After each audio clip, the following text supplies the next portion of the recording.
we're joined by Loyal Wooldridge, owner of a hair salon and candidate for the City of Kelowna Council. Thank you for having me, Kent.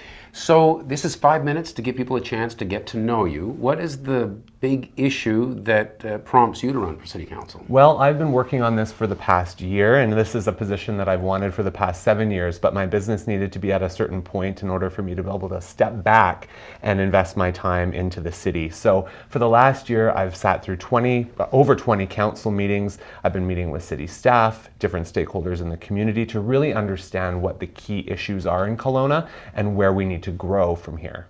So did you see any of the other potential candidates sitting in on meetings the way you did so diligently? You know, I haven't seen that, but I think there's merit to doing the work before you ask for the vote. So you might have a greater sense of what it's really like at a council meeting than some people coming in cold. Well, you know, I think that there's so much to learn when you're coming onto this new position that having a little bit of bearings as to what's coming down the pipe and what current applications are in play is going to be a benefit, because you don't want to have a lag time for the community. There's a lot of pertinent issues and we need to get to work as soon as we're sworn in. Right, so you are a business person and obviously a resident of this community. Do you feel that that gives you sort of the background needed to have something to contribute?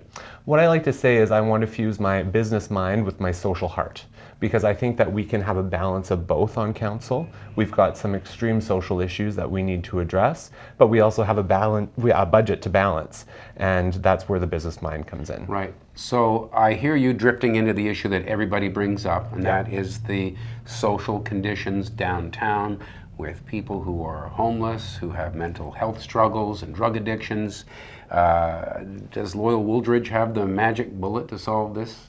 I think anyone would be lying if there was a magic bullet. It would be solved by now. But I do believe in the Journey Home strategy that was debuted in June, and I'm 100% supporter to see that implemented and sought through. Right. It did seem to me that the stated goal of that task force to end homelessness was a little bit unrealistic. I think managing it a lot better would be a good goal. Or is that more a target? I think in terms of a 4-year term, managing it is probably more realistic. You know, long-term goal, 10, 15, 20 years, maybe we could accomplish that mission. But in this 4-year term, it's really implementing that so that we can start to see some positive change on the streets. Right. One of the sort of themes that have come up talking to some other candidates is that they would like us to be more aggressive in our outreach to people who are clearly at risk, whether that be arresting them and making sure once they're incarcerated that they get treatment, or forcing treatment upon them through some sort of executor who takes control of their life. But I don't think people in that field would necessarily lean that way, trying to force. Well, I don't think you can address addiction with forcing anything. I also don't believe that enforcement alone is going to solve this issue.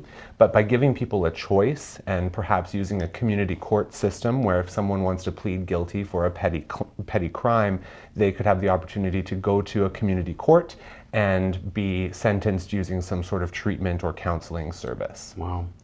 Any other issues that you think that we should be addressing? Well, any of the reason why they need a Loyal Wooldridge on council? Well, of course, we're going to talk about affordable and attainable housing. That's going to continue to be an issue as we welcome 50,000 more people here. But also, aside from our big issues of homelessness, housing, transportation, we as a city need to look for new revenues of how we're going to fund a lot of these projects. Because at the end of the day, these are great ideas, but where does the money come from?